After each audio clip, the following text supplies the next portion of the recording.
Hi friends, আজকে আমরা চলে এসেছি হালি শহরে।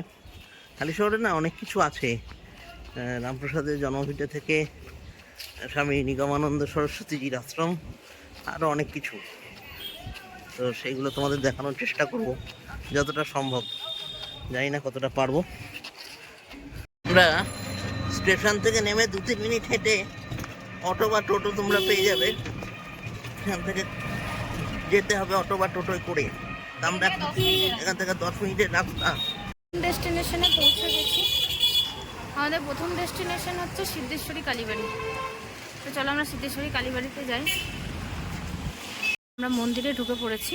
এবার তোমাদের সঙ্গে মন্দির সম্পর্কে যা জানতে পারছি জানাচ্ছি, ও আমরাও শুনছি, কারণ আমরাও কিছু জানি না।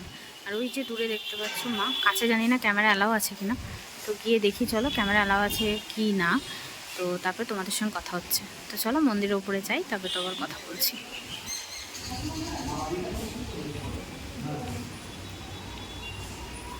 দর্শন করাই, এই যে আমাদের মা,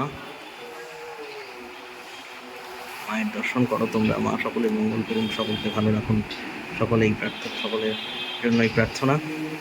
যাই হোক, এখানে মন্দিরে আমরা মা শারদাকে দেখতে পাচ্ছি, ভগবান শ্রীরামকৃষ্ণদেব রয়েছেন, আর মহাদেবের একটি বালক মূর্তি রয়েছে, যেটি সচরাচর কোথাও দেখা যায় না। পুরোহিত মশাই পুজো করছেন, সেটাও তোমাদের দেখাই। আমাদের পুজো দেওয়া হয়েছে।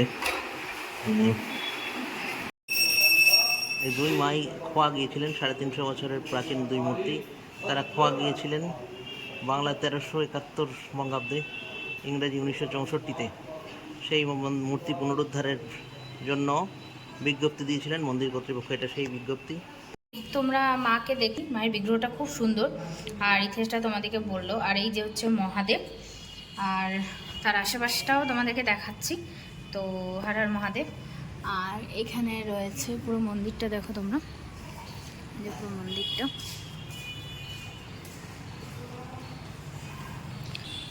আচ্ছা, এই বেদিটা আমরা দেখলাম, তো এই বেদিটার জন্য আমরা জিজ্ঞেস করতে পাঠালাম যে বেদিটা কি হয়, মানে বেদিটা কি, মানে আগে কি কোনো বলি টলি হতো বা কিছু কিনা জানি না।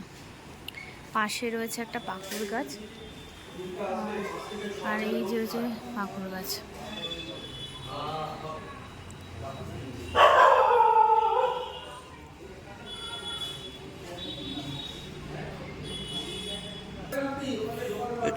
বন্ধুরা, এটা হচ্ছে বলির জায়গা। একসময় এখানে পশু বলি হতো, ছাগল বলিও হতো, ছাগল মানে পাঁঠা আর কি। নরবলি হতো, একসময় নরবলিও হতো, ঠাকুরমশাই বললেন একসময় নরবলি হতো। এখন আর সেসব হয় না, এখন কলা এইসব ইত্যাদি বলি হয়। এখন আসলে তোমরা সবাই জানো মোটামুটি যে অনেক জায়গাতেই বলি, পশু হত্যা, মন্দিরে মায়ের সামনে পশু হত্যা বন্ধ করা হচ্ছে। মা তো সকলেরই মা, এই নীতিতে অনেকে বিশ্বাসী। ফলে ওই পশু বলিটা বিভিন্ন জায়গাতেই আস্তে আস্তে বন্ধ হয়ে যায়। এই মন্দিরে রাখি পূর্ণিমার দিন 5 থেকে 6,000 লোক প্রসাদ পায়, ভক্ত আর কি। 5 থেকে 6,000 ভক্ত প্রসাদ পায়। মানে রাখি পূর্ণিমার দিন বড়ভাবে পুজো হয়। হ্যাঁ, এটা পুরোহিত মশাইয়ের কাছ থেকে শুনলাম।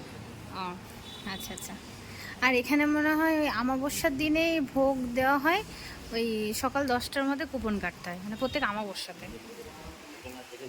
প্রচুর মহাদেব এখানে। হ্যাঁ, পাকুড় গাছের তলায় প্রচুর মহাদেব। মন্দিরটা খুব সুন্দর, পাশে গঙ্গাও আছে। এবার তোমাদের গঙ্গা দর্শন সব থেকে ভালো জিনিস, পাশে রয়েছে গঙ্গা।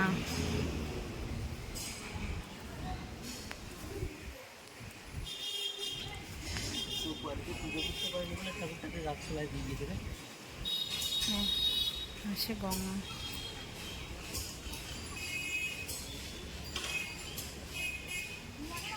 পাশেই আর এক মায়ের মন্দির, গঙ্গা মায়ের পাশেই কালী মায়ের মন্দির।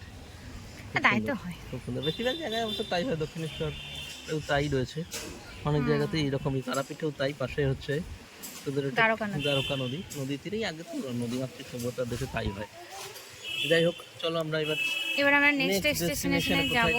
জানি না, চলো দেখি, কারণ আমরা তো হালিশহর সম্পর্কে সেরকম কিছু জানি না। এখানে ঢুকলাম, ঢুকে যেটুকুনি শুনলাম সেটুকুনি তোমাদেরকে বললাম, আর নিজেরাও শুনলাম, কারণ এটা সম্পর্কে কোনো আইডিয়াও নেই। আর ওই যে সবাই গুগল ইউটিউব সার্চ মেরেছে, আমরা সেটাও কিন্তু করে আসিনি এই ভিডিও করার জন্য, কিচ্ছু করে আসিনি আজকে। পুরো ফ্রেশ যেটুকুনি জানতে পারছি সেইটুকুনি। তো চলো যাই। ফার্স্ট ডেস্টিনেশন আমাদের ঘোরা হয়ে গেছে, এবার আমরা সেকেন্ড ডেস্টিনেশনে যাচ্ছি। তো ফার্স্ট ডেস্টিনেশনের জন্য তোমরা ভিডিওটা কেমন লাগলো জানিও, তাহলে আমাদের উৎসাহ বাড়বে। আর লাইক, কমেন্ট, শেয়ার, সাবস্ক্রাইব করো। আপাতত টাটা। এবার চলো দেখি আমরা সেকেন্ড ডেস্টিনেশনে কোথায় যাই। ওই যে বললাম হালিশহর সম্পর্কে সত্যিই কিছু জানি না, কিছু হোমওয়ার্কও করে আসিনি, তো বেরিয়ে দেখি কোথায় যাওয়া যায়।